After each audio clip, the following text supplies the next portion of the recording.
Hola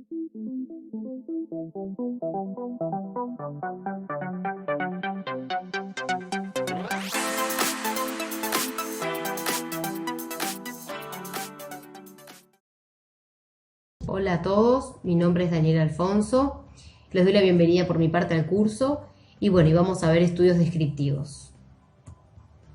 Para comenzar me gustaría repasar con ustedes a través de este esquema las grandes clasificaciones que podemos hacer de los estudios epidemiológicos. La gran pregunta que podemos hacernos para dividir los estudios es si existe control del factor de estudio por parte del investigador. Si existe este control, hablamos de estudios experimentales, mientras que si no existe control del factor de estudio, hablamos de estudios observacionales. Los estudios experimentales pueden tener grupos de control concurrentes, y esos son los ensayos controlados, mientras que en ausencia de grupo de control le llamamos ensayos no controlados. Dentro de los ensayos controlados, dependiendo de si la asignación a los grupos se realiza o no en forma aleatoria, vamos a tener los ensayos clínicos aleatorizados o los ensayos clínicos controlados pero no aleatorizados. Por el contrario, si no existe control por parte del investigador del factor de estudio, estamos hablando de estudios observacionales. Y ahí cabe preguntarnos si existe comparación de grupos, en cuyo caso estamos hablando de estudios analíticos, para ver cómo se formaron esos grupos en función de qué se formaron. Podemos encontrar dos tipos de estudios. Si los grupos se forman por la exposición al factor de estudio y se sigue a partir de ahí hacia adelante hasta que se desarrolle un evento que estoy buscando, se llaman estudios de cohorte, mientras que si me paro desde la presencia de una enfermedad o característica o evento y miro para atrás hasta encontrar presuntos factores de riesgo, estamos hablando de estudios de casos y controles. Por el contrario, si no existe comparación de grupos y el investigador tampoco controla las variables de estudio, estamos hablando de estudios descriptivos, que es lo que va a centrar la charla de hoy. Como definición, podríamos decir que los estudios descriptivos son aquellos que están diseñados para caracterizar la presentación de los fenómenos relacionados con la salud en las poblaciones. Estos estudios buscan describir la frecuencia y las características más importantes de un problema de salud.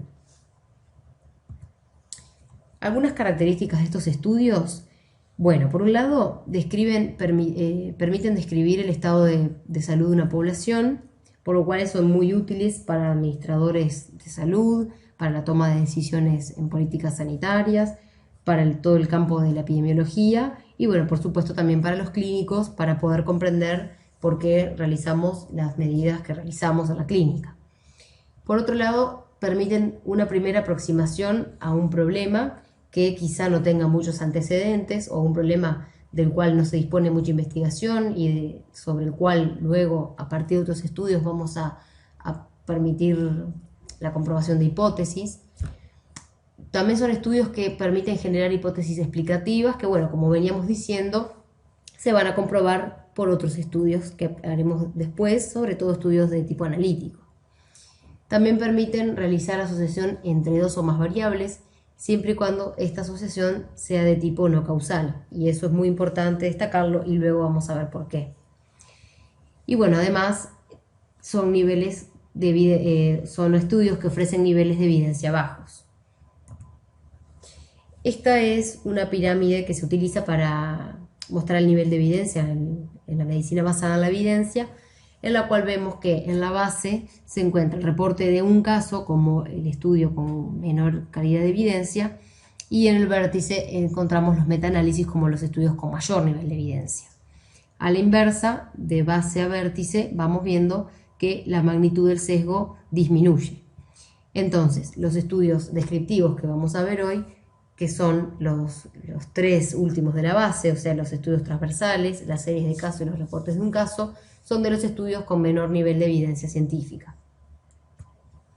Estos estudios permiten responder las siguientes preguntas epidemiológicas. ¿Cuál es el problema o condición de salud de interés en la población? Esto alude a la descripción del fenómeno, cómo es ese fenómeno, cómo se comporta. ¿Quién tiene el problema o condición de salud que voy a estudiar? En términos de variables poblacionales, de sexo, edad, raza, nivel de ingreso, cuándo se manifiesta este problema, esto es el patrón con que lo hace, si es a modo de brotes, a modo de patrón estacional, si por la inversa es un problema que es muy esporádico en su ocurrencia, y bueno, y dónde se produce este problema alude a las características de distribución geográfica que adquiere esta condición en estudio.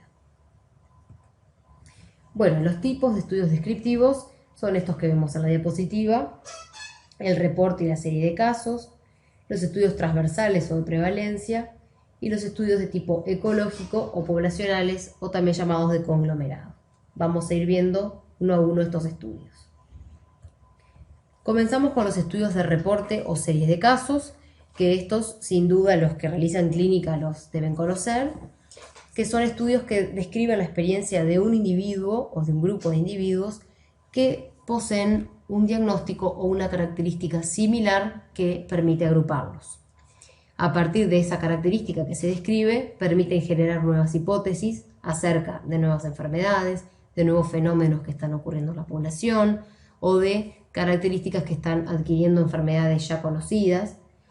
Y bueno, y muchas veces estos estudios documentan la presencia de nuevos casos o efectos adversos, entonces son muy importantes para la vigilancia epidemiológica. Estos estudios, como vimos, son los que tienen menor evidencia y bueno, lo que permiten es, a partir de esas características que se describe en el individuo que se estudia o en el grupo de individuos, permiten hacer recomendaciones. Es como el nivel de evidencia, lo que permiten hacer es eso. El reporte de caso por lo general hace referencia a un solo caso, mientras que la serie de casos es cuando se presentan 2 o más individuos, por lo general hasta 10. De 2 a 10 hablaríamos de una serie de casos. Este reporte o esta serie de casos pueden ser de corte transversal, cuando simplemente se enumera de forma descriptiva algunas características seleccionadas, observadas en un momento dado, o bien pueden ser de carácter longitudinal, cuando se describe una relación temporal, una evolución temporal de algunas de las características observadas. Un ejemplo de este estudio, de este tipo de estudios, podría ser el que vemos en la diapositiva, en el cual los investigadores describen el caso de un recién nacido de 15 días de vida que consulta con fiebre y rash cutáneo y en el que luego de aplicar pruebas diagnósticas se confirma la presencia de chikungunya adquirida. Esto resalta la importancia de estos estudios para todo lo que es la investigación de enfermedades raras o de nuevas enfermedades o de características nuevas de enfermedades ya conocidas, que bueno, que es lo que veníamos mencionando. Por otro lado, tenemos los estudios de prevalencia, que se define como aquel estudio individual cuyo objetivo es estimar para un instante de tiempo dado la prevalencia de uno o varios fenómenos relacionados con la salud en una población de referencia que ya tengo definida. Estos estudios son de carácter individual, eso es muy importante, a diferencia de los estudios ecológicos que vamos a ver luego, y decimos que son individuales porque la unidad de análisis son individuos. Si bien el criterio de transversal o longitudinal no define el tipo de estudio, sino que son características de los estudios, siendo que varios estudios pueden tener una de estas dos características, los estudios de prevalencia son transversales por la manera en que se miden los fenómenos y las variables en estudio, y esto lo vamos a ver ahora. Estos estudios son transversales por esto mismo, porque decimos que son una foto de una población en un momento dado. Yo tengo a la población, hago un corte en el tiempo, en un tiempo dado, y establezco una muestra de esa población y en esa muestra veo características que me interesan a mi estudio. Eso sería como una foto en un momento dado. Entonces, por esa característica, estos estudios miden exposición y enfermedad al mismo tiempo, y esta es la razón por la cual no es posible con estos estudios relacionar una relación de tipo causa-efecto, porque yo mido a la vez exposición y enfermedad y no puedo saber si existe una relación temporal cronológica para una presunta causa y un presunto efecto. Y esto me gustaría ilustrarlo con el siguiente ejemplo. Un estudio estima la prevalencia de artrosis de rodilla en una comunidad y a su vez la relaciona con la presencia de obesidad. Los autores extraen una muestra representativa y estudian si una persona tiene artrosis de rodilla y además si es obesa o no. A continuación, lo que hacen es comparar la proporción de personas con artrosis, que son obesas, con la proporción de personas sin artrosis, que son obesas. Si se encuentra una asociación positiva, que es lo que pasó en este estudio, de hecho encontraron una asociación positiva, se podría aceptar la hipótesis de que la obesidad implica una sobrecarga mecánica de la articulación, dañando el cartílago y generando la artrosis, que es lo que sugirieron los autores de este estudio. Sin embargo, también podría pensarse a la inversa, de que la obesidad es una consecuencia de la artrosis debido a la limitación de la movilidad y el ejercicio y que eso sería como una causa de obesidad. Entonces, con este ejemplo, lo que podemos ilustrar es cómo con un estudio transversal la hipótesis de que la obesidad precede a la artrosis no puede probarse porque ambas variables se miden a la vez. No puedo yo asegurar que la condición de ser obeso determina la artrosis, que es lo que hicieron estos autores en este estudio, ya que ambas condiciones fueron medidas al mismo tiempo en la población. Entonces, para el diseño de estos estudios es importante la definición de 3 elementos esenciales, que son los que vemos aquí: la población, el tiempo y las variables de estudio. En cuanto a la población, siempre partimos de una población de referencia sobre la cual se va a definir una población de muestreo, o sea, una población representativa de mi población. Existen distintos tipos de muestreo, ustedes sabrán. Bueno, el mejor es el aleatorizado porque disminuye el sesgo de selección. Y como la mayoría de los estudios de prevalencia no solo deseo estimar características en toda la población, sino también en subgrupos de población o estratos, es que conviene realizar el muestreo aleatorio estratificado para poder determinar las características que me interesan a mi estudio en los distintos subgrupos o estratos poblacionales. Esto es lo que se llama muestreo estratificado. En cuanto al tiempo, debemos definir una unidad de tiempo dada, que puede llamarse instante t. Este tiempo puede ser tiempo calendario o puede ser un tiempo individualizado. Tiempo calendario sería un momento dado del tiempo en el cual yo realizo mediciones, por ejemplo, a toda la población de estudio. Y el tiempo individualizado sería, por ejemplo, si quiero determinar al alta de una institución, las personas que tuvieron cierta enfermedad o una característica al alta, y eso sería un tiempo individualizado para cada individuo, porque no todos los individuos van a estar internados en el mismo día ni se van a ir de altas el mismo día. Entonces esto sería como un tiempo individualizado, entre comillas. En cuanto al tiempo, es importante no confundir el periodo del estudio con el periodo de recogida de los datos. En estudios que son más de carácter prospectivo, estos pueden coincidir, pero en estudios retrospectivos basados en fuentes secundarias, como por ejemplo la revisión de historias, estos periodos no coinciden, no es igual el periodo de estudio con el periodo de recogida de los datos. Y finalmente, en cuanto a las variables de estudio, es importante saber que para el fenómeno que se quiere medir existen ciertas variables del fenómeno en sí, que es lo que me interesa estudiar, pero que también hay variables en juego que son de tipo poblacional, de la población que yo quiero saber, las características de la población que voy a estudiar. En cuanto a la validez de resultados de los estudios de prevalencia, va a depender de estas características. Por un lado, de la representatividad de la muestra, de qué tan representativa puede ser la muestra para el estudio.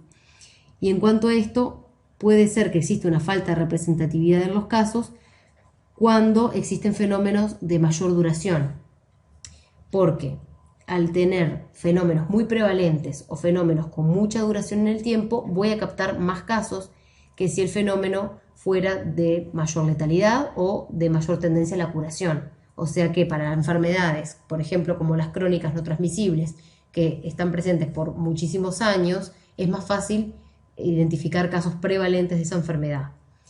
Es por esto que estos estudios no serían útiles para fenómenos no prevalentes o fenómenos de carácter casi instantáneo, por ejemplo, los siniestros de tránsito.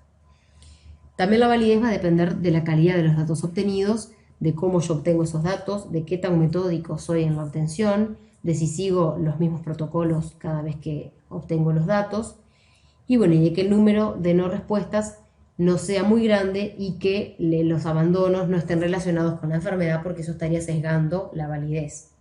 En cuanto a esto, como nosotros hacemos estudios descriptivos muchas veces a partir de encuestas, hay que tener en cuenta que, bueno, que pueden, desde que yo veo mi población, hago la muestra y aplico la encuesta, puede haber muchos factores de error.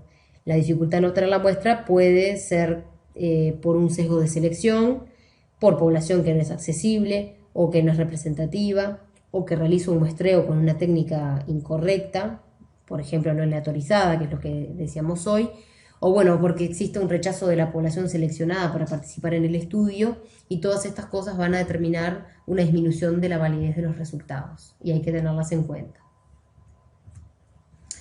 Bueno, un ejemplo de estudio de prevalencia que conocerán es la segunda encuesta nacional de factores de riesgo de enfermedades crónicas no transmisibles, que se realizó en nuestro país en el año 2013, y bueno, que es un estudio de prevalencia que sigue la metodología STEPS de la OMS, en el cual existen 3 pasos en la determinación del estudio. Un primer paso, que es la aplicación de un cuestionario; un segundo paso, que consiste en la medición de medidas antropométricas como peso, talla y presión arterial; y bueno, y una tercera etapa en la cual se toman muestras de sangre para análisis bioquímicos de glicemia, de colesterol total, entre otros. Este estudio se realizó en nuestro país por primera vez en el año 2006, y bueno, la última entrega fue en el año 2013, y permite ver qué cambios hubieron a partir de la puesta en marcha de algunos cambios por parte de políticas sanitarias. Esto es una parte también muy interesante y muy útil de los estudios de prevalencia, que permiten ver los cambios de las poblaciones luego de instauradas medidas sanitarias. Bueno, continuando con los estudios de tipo ecológico, podemos decir que son todos aquellos estudios en el cual se utilizan variables que toman valores para entidades que no son individuos, pero que sirven para definir grupos de individuos. Estos son estudios de carácter poblacional. La unidad de análisis y la unidad de estudio no será el individuo por sí mismo, sino grupos de individuos. A estas variables que toman valores para entidades poblacionales se les llama también variables ecológicas. Un ejemplo de estudio ecológico podría ser, por ejemplo, el correlacionar la mortalidad por enfermedad coronaria al consumo per cápita de cigarrillos. Eso sería un estudio ecológico en el cual la medición es de carácter poblacional. Algunos inconvenientes de estos estudios, bueno, principalmente la falacia ecológica, que implica la inferencia de asociaciones individuales basadas en observaciones realizadas en el grupo, o sea, de carácter poblacional. Esto ocurre porque las mediciones que se realizan en los estudios poblacionales reflejan un promedio que puede o no mostrar lo que ocurre en el ámbito individual. Entonces, la extrapolación de resultados de carácter poblacional al terreno individual trae el sesgo que es la falacia ecológica.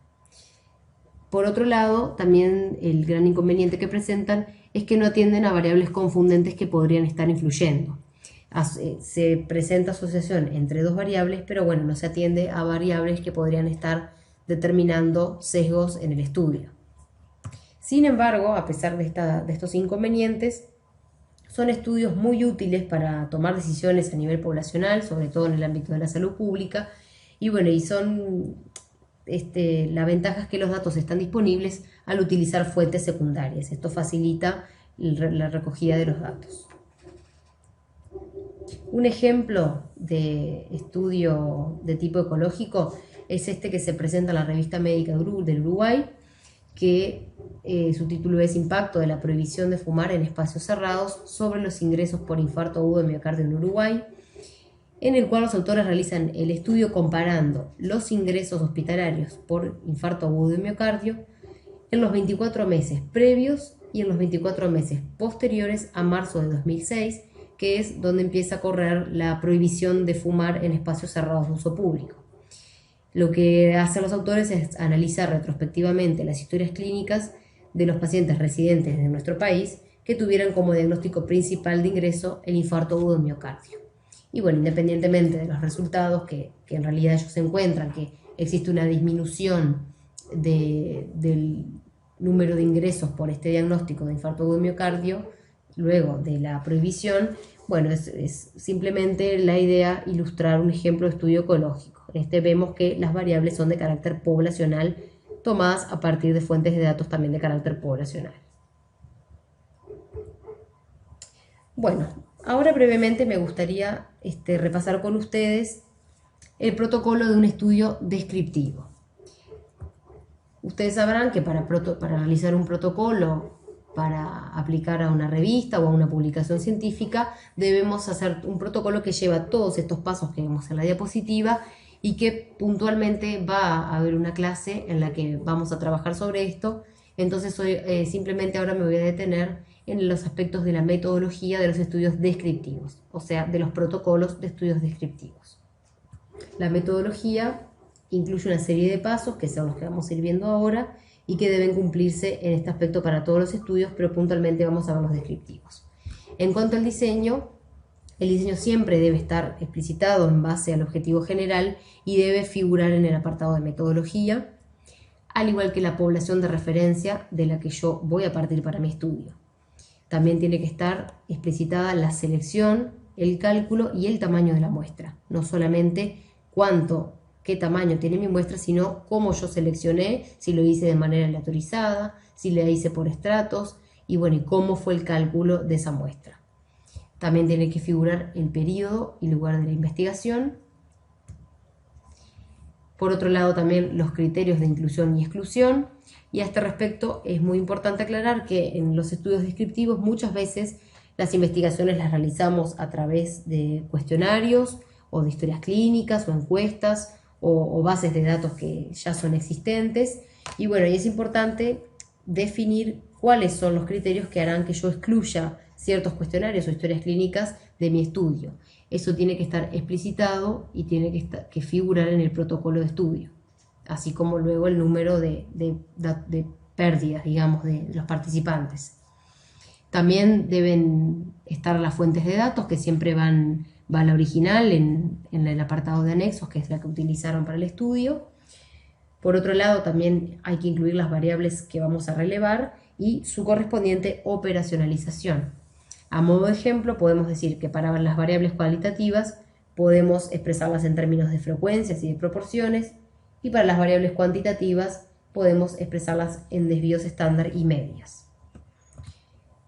Acá mostramos un ejemplo de operacionalización de variables, que esta tabla debería estar incluida en todos los protocolos, en la parte de anexos, en la cual, por ejemplo, para la variable edad, vemos que el tipo de la escala en que la mido es cuantitativa, la escala en que se mide es de intervalo, el indicador es años cumplidos, y bueno, y la fuente, la historia clínica, la encuesta, el cuestionario, lo que utilicemos para la recogida de datos. Bueno, eso tiene que estar siempre en la parte de anexos para todas las variables tomadas en el estudio.